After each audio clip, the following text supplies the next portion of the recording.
Mark chapter 8, the feeding of 4,000 people. One day, about this time, as another great crowd gathered, the people ran out of food again. Jesus called the disciples. "I pity these people," he said, "for they have been here for 3 days and have nothing left to eat. And if I send them home without feeding them, they will faint along the road, for some of them have come a long distance. Are we supposed to find food for them here in the desert?" His disciples asked, "How many loaves of bread do you have?" Jesus asked. 7, they replied. So he told the crowd to sit down on the ground. Then he took the 7 loaves, thanked God for them, broke them into pieces, and passed them to his disciples. And the disciples placed them before the people. A few small fish were found too. So Jesus also blessed those and told the disciples to serve them. And the whole crowd ate until they were full, and afterwards he sent them home. There were about 4,000 people in the crowd that day, and when the scraps were picked up after the meal, there were 7 very large baskets full left over. Immediately after this, he got into a boat with his disciples and came to the region of Dalmanutha. When the local Jewish leaders learned of his arrival, they came to argue with him. "Do a miracle for us," they said. "Make something happen in the sky, then we will believe you." He sighed deeply when he heard this and said, "Certainly not. How many more miracles do you people need?" So he got back into the boat and left them and crossed to the other side of the lake. But the disciples had forgotten to stock up on food before they left, and had only 1 loaf of bread in the boat. As they were crossing, Jesus said to them, "Beware of the yeast of King Herod and of the Pharisees." "What does he mean?" the disciples asked.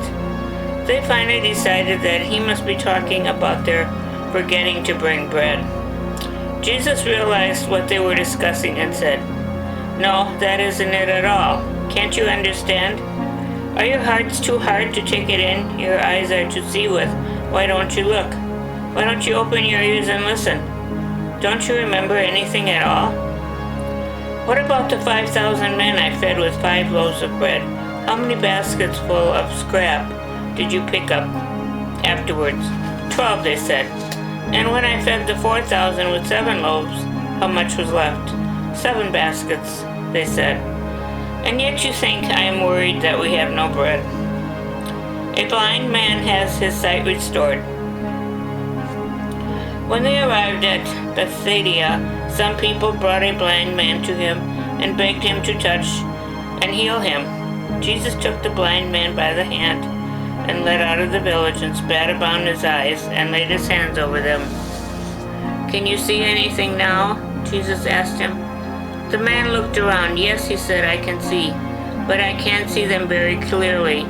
They look like tree trunks walking around." Then Jesus placed his hands over the man's eyes again. And as the man stared intently, his sight was completely restored, and he saw everything clearly, drinking in all the fabulous sights around him. Jesus sent him home to his family. "Don't even go back to the village first," he said. Jesus and his disciples now left Galilee and went out to the village of Caesarea Philippi. As they were walking along, he asked them, "Who do the people think I am? What are they saying about me?" "Some think you are John the Baptist," the disciples replied, "and others say you are Elijah or some other ancient prophet come back to life." Then he asked, "Who do you think I am?" Peter replied, "You are the Messiah." But God warned them not to tell anyone. Then he began to tell them about the terrible things he would suffer, and that he would be rejected by the elders and the chief priests and the other Jewish leaders, and be killed, and that he would rise again 3 days afterwards. He talked about it quite frankly with them. So Peter took him aside and asked, "You shouldn't say such things like that," he told Jesus. Jesus turned and looked at his disciples, and then said to Peter very sternly, "Satan, get behind me. You are looking at this only from a human point of view, and not from God's. Then he called his disciples and the crowds to come over and listen. "If any of you wants to be my follower," he told them, "you must put aside your own pleasures and put on your cross and follow me closely. If you insist on saving your life, you will lose it. Only those who throw away their lives for my sake and for the sake of the good news will ever know what it means to really live. And how does a man benefit if he gains the whole world and loses his soul in the process? For is anything worth more than your soul? And anyone who is ashamed of me and my message in these days of unbelief and sin, I, the Messiah, will be ashamed of him when I return to the glory of my Father with the holy angels." Mark chapter 9, the Transfiguration of Jesus. Jesus went on to say to his disciples, "Some of you who are standing here right now will live to see the kingdom of God arrive in great power." 6 days later, Jesus took Peter, James, and John to the top of the mountain. No one else was there. Suddenly his face began to shine with glory, and his clothes became dazzling white, far more glorious than any earthly process could ever make it. Then Elijah and Moses appeared and began talking with Jesus. "Teacher, this is wonderful," Peter exclaimed. "We will make 3 shelters here, one for each of you." He said this just to be talking, but he didn't know what else to say, and they were all terribly frightened. But while he was speaking these words, a cloud covered them, blotted out the sun, and a voice from the cloud said, "This is my beloved Son, listen to him." Then suddenly they looked around, and Moses and Elijah were gone, and only Jesus was there with them. As they descended the mountaintop, he told them never to mention what they had seen until after he had risen from the dead. So they kept it to themselves, but often talked about it and wondered what he meant by rising from the dead. Now they began asking him about something the Jewish religious leaders often spoke of, that Elijah must return before the Messiah would come. Jesus agreed that Elijah must come first and prepare the way, and that he had in fact already come, and that he had been terribly mistreated, just as the prophets had predicted. Then Jesus asked them what the prophets could have been talking about when they predicted that the Messiah would suffer and be treated with utter contempt. At the bottom of the mountain they found a great crowd surrounding the other 9 disciples, as some Jewish leaders argued with them. The crowd watched Jesus in awe as he came towards them, and they ran to greet him. "What's all the argument about?" he asked. One of the men in the crowd spoke up and said, "Teacher, I brought my son for you to heal. He can't talk because he is possessed by a demon. And whenever the demon is in control of him, it dashes him to the ground and makes him foam at the mouth and grind his teeth and become rigid. So I begged your disciples to cast out the demon, but they couldn't do it."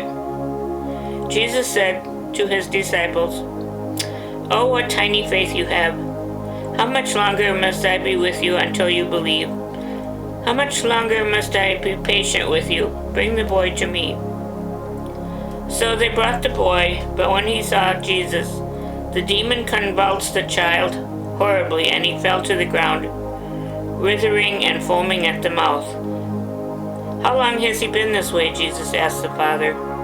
And he replied, "Since he was very small, and the demon often makes him fall into the fire or into water to kill him. Oh, have mercy on us and do something if you can." "If I can," Jesus asked. "Anything is possible if you have faith."